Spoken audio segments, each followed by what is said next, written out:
नमस्कार विद्यार्थी मित्रांनो, आज आपण आहोत अशा एका व्यक्तीसोबत ज्या व्यक्तीनं स्टाफ सिलेक्शन कमिशनच्या एक्झाम्समधून एक नाही दोन नाही तर तब्बल 3 वेगवेगळ्या पदांवर यांची निवड झाली आणि सध्या ते संभाजीनगर येथे इन्कम टॅक्स इन्स्पेक्टर म्हणून कार्यरत आहेत. तर त्यांची आपण आज संपूर्ण मुलाखत जी आहे या व्हिडिओच्या माध्यमातून घेऊयात. महाराष्ट्रातल्या विद्यार्थ्यांमध्ये स्टाफ सिलेक्शन कमिशनच्या परीक्षांचा अवेअरनेस नाही आहे आणि विद्यार्थी तयारी करत नाहीत. यासाठी आपण काहीतरी करूयात या संकल्पनेतून सर आपल्यासोबत आज इंटरव्ह्यूसाठी आलेत की जास्तीत जास्त विद्यार्थ्यांनी, महाराष्ट्रातल्या विद्यार्थ्यांनी या परीक्षा द्याव्यात आणि याच्यातून यश मिळवावं. बँकिंगच्या परीक्षा देतो आपण, MPSC देतो, स्टाफ सिलेक्शनच्या परीक्षांचंही ओळख या विद्यार्थ्यांना व्हावीत. या अनुषंगाने हा व्हिडिओ जो आहे किंवा हा इंटरव्ह्यू, हा पॉडकास्ट आपण आज कंडक्ट करतोय. तर सर्वात पहिल्यांदा सर तुमचं खूप खूप अभिनंदन आणि टीम सारथीकडून, सारथीच्या परिवाराकडून तुमचं खूप खूप स्वागत. थँक्यू सर, थोडंसं तुमचं इंट्रोडक्शन द्या. माझं नाव आदर्श राजेश इंगळे आहे. मी नागपूरपासून आहो आणि मी नागपूरमधून BE केलं आहे सिव्हिलमध्ये आणि मग BE झाल्यावर मी CGLचं प्रिपरेशनसाठी स्टार्ट केलं. साईड बाय साईड मी बँकिंगचं पण प्रिपरेशन केलं होतं. अच्छा, बँकिंग पण केलंय तुम्ही? हां, बँकिंग पण केलं. अच्छा. SBI clear. तुमचं सिव्हिल BE झालं सर 2018 मध्ये, बरोबर? हां. तर मग 2018 मध्ये इंजिनिअरिंग झाल्यानंतर एखादा इंजिनिअरिंगचा विद्यार्थी स्वाभाविकच आयदर IT सेक्टरकडे जाईल किंवा मग सिव्हिल येतं बाय डिफॉल्ट. तुम्ही तुमचा बिझनेसही करू शकत आहात, मग तरी पण तुम्ही स्पर्धा परीक्षाच का निवडलं?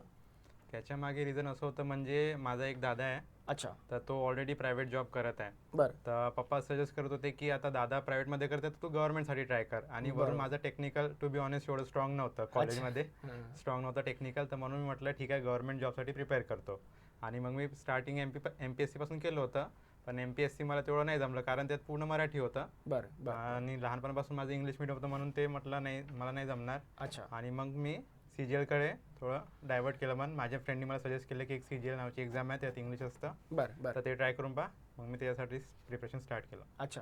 तर SSC CGL बद्दल तुम्हालाही माहीत नव्हतं, तुम्ही नाही. मित्राकडून समजून घेतलं. Exactly. पहिलं आपलं ओघानुसार जसं महाराष्ट्रातले प्रत्येक Exactly. विद्यार्थी MPSC, तरी तुम्ही पण MPSC करण्याचा प्रयत्न केला. पप्पानी ते सजेस्ट केलं. पप्पाला माहिती आहे UPSC MPSC. नाही, आपल्या महाराष्ट्रामध्ये थोडा अवेअरनेसची कमतरता आहेच. तर बघा, जसं मी अगोदर सांगितलं की सरांचं सिलेक्शन जे आहे हे सुरुवातीला झालं होतं इन्कम टॅक्स GST इन्स्पेक्टर म्हणून. अगोदर ऑडिटर म्हणून झालं होतं. ऑडिटर नंतर पहिल्या CGLमधून ऑडिटर, त्यानंतर सेकंड CGLमधून GST इन्स्पेक्टर. आणि दोनही पोस्ट आपल्या कामाचे नाहीत किंवा आपल्यासाठी तेवढे चांगले नाही आहेत किंवा लोकेशन तेवढं प्रेफरेबल नाही आहे, म्हणून त्यांनी दोन्ही पोस्टला रिझाईन करून किंवा जॉईन न करता पुढे इन्कम टॅक्स इन्स्पेक्टर म्हणून जॉईन केलं, कारण पोस्टिंग महाराष्ट्रामध्ये मिळते. तर त्यांचा जो जीवन प्रवास आहे आपण तो समजून घेऊयात. पण त्यापूर्वी तुम्ही जसं म्हणलात की मी बँकिंग पण केलं आहे, तर मग बँकिंगकडे तुम्ही का वळलात आणि कसं वळलात?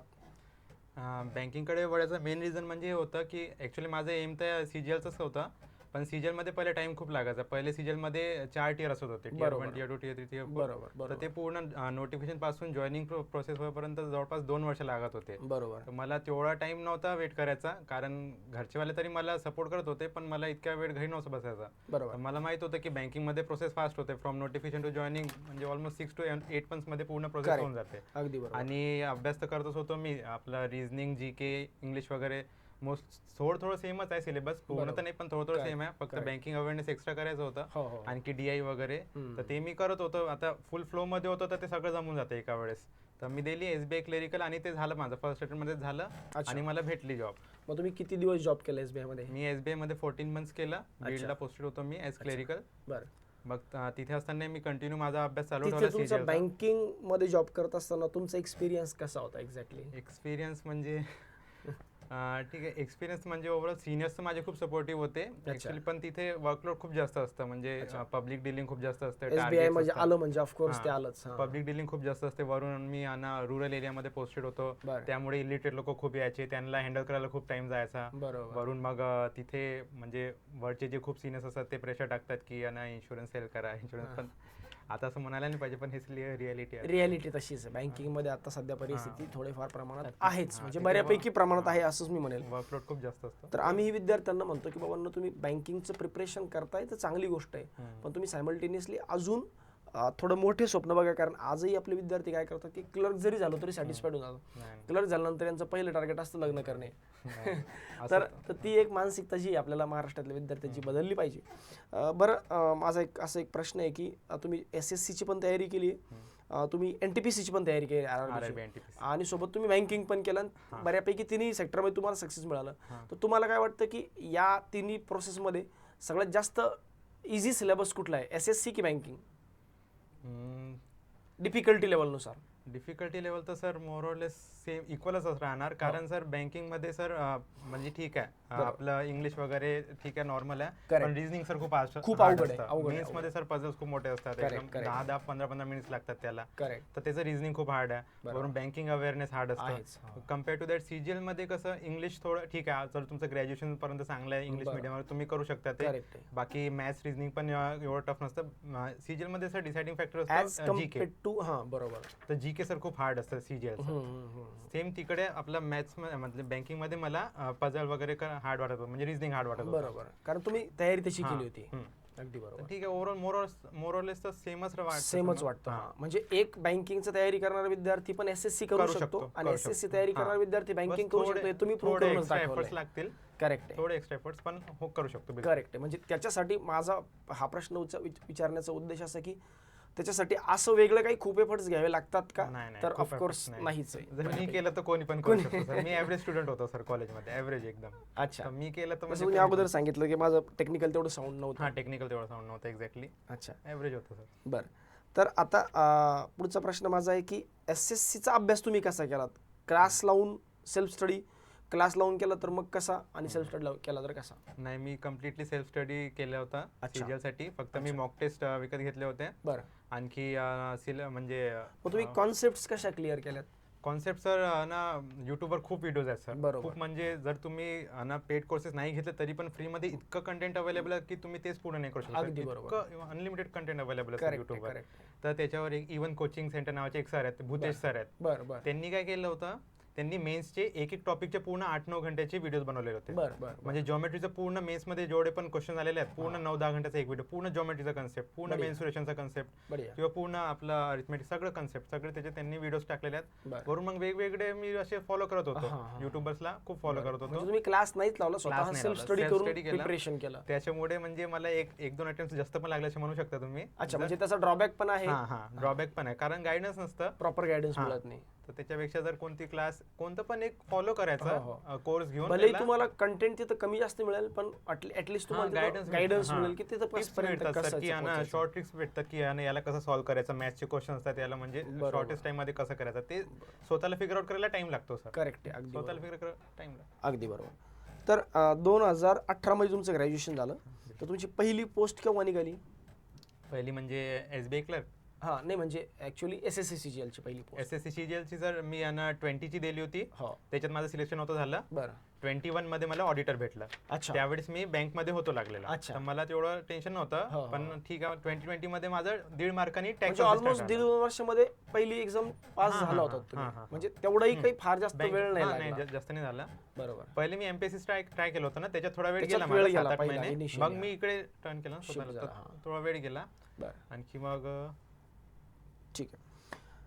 आता पहिला मुद्दा होता की आपण जसं सांगितलं की कंटेंट तुम्ही किंवा कॉन्सेप्ट क्लिअर करून घेतल्या बऱ्यापैकी युट्यूबवरून, आणि तुम्हाला असं वाटतं की, आणि ते ऍक्च्युअली ट्रू पण आहे, मी पण नेहमी सांगतो विद्यार्थ्यांना कंपल्सरी नाही की तुम्ही क्लास लावलाच पाहिजे, तुम्ही फक्त प्रॉपर गायडन्स मिळतं, हा एक ऍडव्हान्टेज मिळतो तुम्हाला क्लास लावण्याचा. अदरवाईज तुम्हाला कंटेंट तर भरपूर अवेलेबल आहे. मोस्टली सर त्यासाठी सर गायडन्स साठी, सर प्रॉपर गायडन्स साठी क्लासेसचा मोस्टली तोच आहे. बरोबर. रेफरन्स बुक्स तुम्ही कुठले वापरले? रेफरन्स तर सर जे मोस्ट स्टेबल आहे, लुसेंट आहे GK साठी. बाकी कंटेंट तर पूर्ण इंग्लिश साठी तर मी म्हणजे आपलं पेपर वाचत होतो, न्यूजपेपर्स. आणि मॅथ्स रिझनिंग तर मॉक्स मध्ये जेवढं आहे ते आपलं अनालिसिस करायचं किंवा युट्यूबवर व्हिडिओज पाहायचे, फॉर्म्युलेस पहिले याद करायचे, सगळ्यात इम्पॉर्टंट ते. बस मग प्रॅक्टिस, बाकी मॉक्स देत राहायचं. आणि तुम्ही हा अभ्यास कुठून केला बेसिकली? तुमच्या नागपूर मधून केला? नागपूर, घरी राहून अभ्यास केला. असं काही नाही की तुम्ही कुठं बाहेर गेला? कुठेच नाही, घरी राहून केलं. ठीक आहे. म्हणजे हे असं एक एक्झाम्पल आम्ही सांगतो की बघा, नेहमी अभ्यास करायचा आहे तर तो कुठूनही करता येतो, म्हणजे तो तुमच्या घरून करता येतो. मग त्यासाठी दिल्लीलाच जावं किंवा बँकिंग करण्यासाठी संभाजीनगरलाच यावं, मला नाही वाटत की अशी काही कुठली गोष्ट कंपल्सरी आहे. जर करायचं असेल करणारा अभ्यास कुठूनही करू शकतो. मला असं वाटतं हे आपण बोलतो पण त्यांनी ते सिद्ध पण करून दाखवलं की सेल्फ स्टडी आणि तेही स्वतःच्या घरून. छान. बरं, मॉक टेस्ट तुम्ही कुठल्या रेफर केल्या होत्या आणि विद्यार्थ्यांना कुठल्या रिकमेंड करताल? मॉक टेस्ट मी यूज करत होतो ग्रेडअपची, जे नंतर बायजूसने एक्वायर केलं, तर ग्रेडअपची मी प्रेफर करत होतो. आणि प्रॅक्टिस मॉक नावाचे पण एक होते आणि टेक्स्टबुक. बरं, असे म्हणजे मल्टिपल प्लॅटफॉर्मवरच्या टेस्ट मल्टिपल दिलेलं बरं असतं, कारण एकच एक्झाम तुम्ही देताना तर त्याचा सेम पॅटर्न असतो. करेक्ट. त्याला तुम्हाला तेवढं यूज टू नाही होणार, ज्या एक्झाम मध्ये वेगळं राहतं थोडं. बरोबर. मल्टिपल यूज केलं तर तेवढं बरं असतं. अच्छा अच्छा अच्छा. आणि अभ्यास करताना तुमचा डेली टाइम टेबल म्हणू आपण किंवा डेली शेड्यूल नेमकं कसं होतं? सगळ्यात पहिले मी हे विचारेल की तुम्ही दिवसभरात प्रत्येक सब्जेक्ट घ्यायचा की एका दिवशी एकच सब्जेक्ट असं असायचं? नाही, एकच जर मी करत राहिलो तर मी बोर होऊन जाणार, तर मी मल्टिपल मल्टिपल केलंच पाहिजे. म्हणजे 1-2 तास पहिले जीके करायचं, मग वाटल्यास मॅथ्स करायचं. आणि मी म्हणजे रात्री अभ्यास करणं प्रिफर करत होतो, कारण मला रात्री अभ्यास करायला आवडते. म्हणजे तुमचं टाइम टेबल रात्री सुरू व्हायचं? हा, रात्री करायचो मी. अच्छा. तर मी सगळ्यांना तर सजेस्ट नाही करणार ज्याला. नाही, ऑफकोर्स आता ते असं असतं ना की माझं मत असं असतं की अभ्यास जो आहे हा आपल्या कन्व्हिनियन्सनुसार करायचा असतो. कुणाला रात्री करावा वाटतो, कुणाला आता जसं तुमचं म्हणणं आहे की मी रात्री लेट नाईट जागायचो, पण मग मी तुम्ही सकाळी थोडं उशिराने उठत असताल. काही विद्यार्थी असे असतात की जे रात्री लवकर झोपतात पण सकाळी 3-4 वाजता ते उठून कामाला लागतात. तर that is up to you की तुम्ही कसं करता.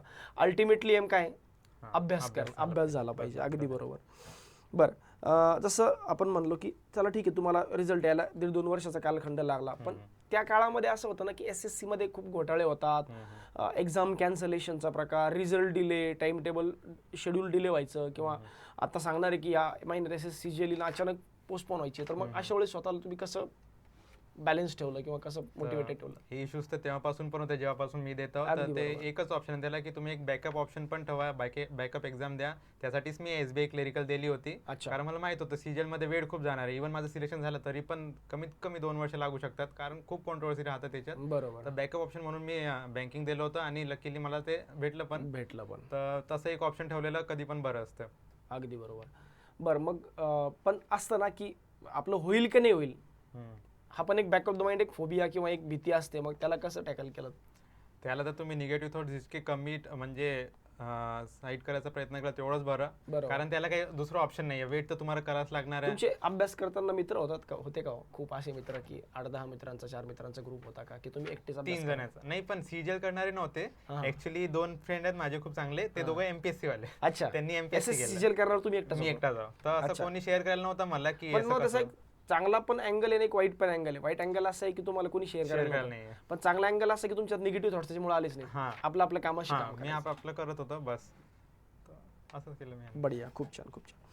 बरं, जसं आता ना मधल्या काळात जसं मी म्हणलं ना की SSC मध्ये खूप गोंधळ झाले, आणि आत्ताही रिसेंटली SSC मध्ये एक्झाम झाली, कुठे गोंधळ खूप झाले. त्याच्यावर आपण वेगळं बोलणं मला वाटतं तेवढं संयुक्त नाही होणार, कारण की त्याच्यावर ऑलरेडी खूप कॉन्ट्रोवर्सी चालू आहे. पण मग अशा परिस्थितीमध्ये तुम्ही मुलं काय म्हणतात की सर SSC करतो आम्ही, चाला हरकत नाही, पण मग असे गोंधळ होतात. मग अशा याला तुम्ही विद्यार्थ्यांना काय सांगणार, की तुमचाही अनुभव आहे की बाबा याच्यातून या फेजमधून तुम्ही स्वतः पण गेलात, मग तुम्ही विद्यार्थ्यांना काय सांगणार की अशा सिच्युएशनला कसं हँडल करायचं?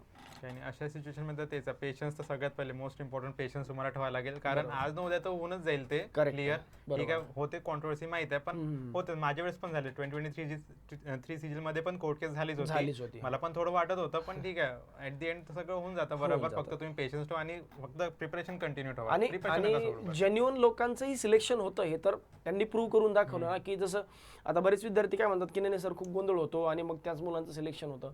पण आता तुमच्या समोर एक एक्झाम्पल आहे की ज्यांनी सेल्फ स्टडी केली, कधी दिल्लीचं तोंड नाही बघितलं, कधी संभाजीनगरचं तोंड नाही बघितलं, जिथं आहे मी तिथून अभ्यास केला, तेही सेल्फ स्टडी करून ते सोर्सेस फॉलो करून, आणि विशेष म्हणजे एकट्याने अभ्यास केला. SSC CGL करणारा एकटा मी, घरातला माणूस किंवा माझ्या वातावरणातला एकटा माणूस, आणि असे स्वतःमध्ये अशाही परिस्थितीमध्ये स्वतःला पॉझिटिव्ह ठेवून ते करून दाखवलं. तर ऑफकोर्स मला असं वाटतं एक चांगली अचिव्हमेंट आहे, ग्रेट अचिव्हमेंट आहे. सो एक आपण थोडं शेवटच्या टप्प्याकडे वळूयात सर, की महाराष्ट्रातले विद्यार्थी जे SSCकडे दुर्लक्ष करतात किंवा जात नाहीत, तर त्यांना तुम्ही काय मेसेज देताल? त्यांना आता मेन मेसेज म्हणजे हेच की महाराष्ट्रामध्ये मोस्टली सगळे स्टुडंट्स फॉलो करतात MPSC किंवा UPSC किंवा बँकिंग. इव्हन माझ्या पप्पाला पण फक्त UPSC आणि MPSC माहित होतं, त्यांना पण CGL बद्दल नव्हतं माहित.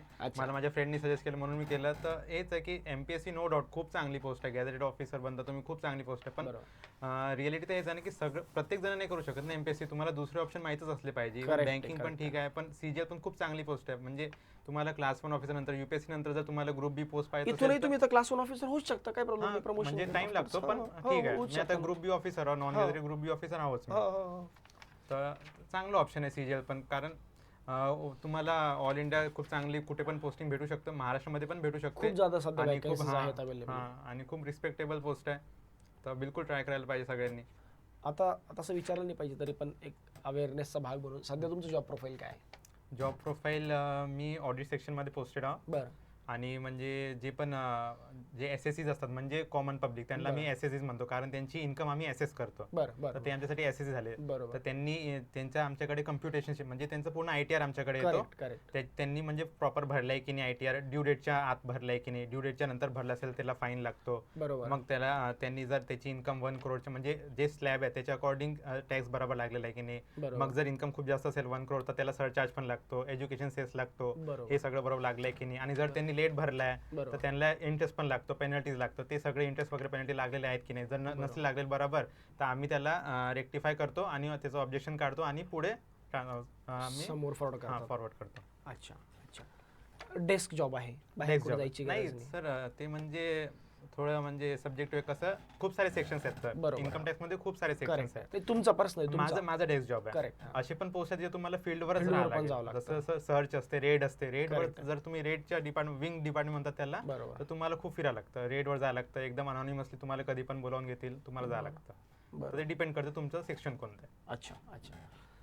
चालेल. तर खूप छान तुमच्यासोबत बोलून वाटलं, कारण की असा विद्यार्थी किंवा असा व्यक्ती येणं की जो एवढं इझी गोईंगनं बोलू शकतो. कारण बघा असतं की प्रत्येकाकडे अचिव्हमेंट्स असतात पण त्याला इझी गोईंग बोलता येत नाही बरेचदा. पण तुम्ही खूप छान विद्यार्थ्यांना मार्गदर्शन केलं. आणि सगळ्यात महत्त्वाचं तुमच्यामध्ये तो एक चार्म आहे की नाही सर, आपले मुलं शिकले पाहिजेत, आपले मुलं महाराष्ट्रातले मुलं तिथपर्यंत गेले पाहिजे आणि त्या मुलांमध्ये ते अवेअरनेस वाढलं पाहिजे. कारण आजही महाराष्ट्रामध्ये खूप बॅकलॉग आहे सेंट्रल गव्हर्नमेंट ऑफिसेसमध्ये की आपले मुलं NSSOमध्ये नाहीच आहेत, ऑलमोस्ट GST मध्ये नाही आहेत, इन्कम टॅक्समध्ये नाही आहेत. खूप चांगल्या नार्कोटिक्स सारख्या डिपार्टमेंटच्या पोस्ट आहे तिथं. आणि तुम्हाला ऑफकोर्स सोशल स्टेटस मिळतं, सेंट्रल गव्हर्नमेंटचं जॉब आहे. सो मला अशी वाटतं की प्रत्येकाने या परीक्षांची तयारी केली पाहिजे. खूप छान वाटलं सर तुम्हाला बोलून आणि थँक्यू व्हेरी मच. आणि तुम्हाला पुढच्या भविष्यासाठी शुभेच्छा. Thank you sir. Thank you very much everyone.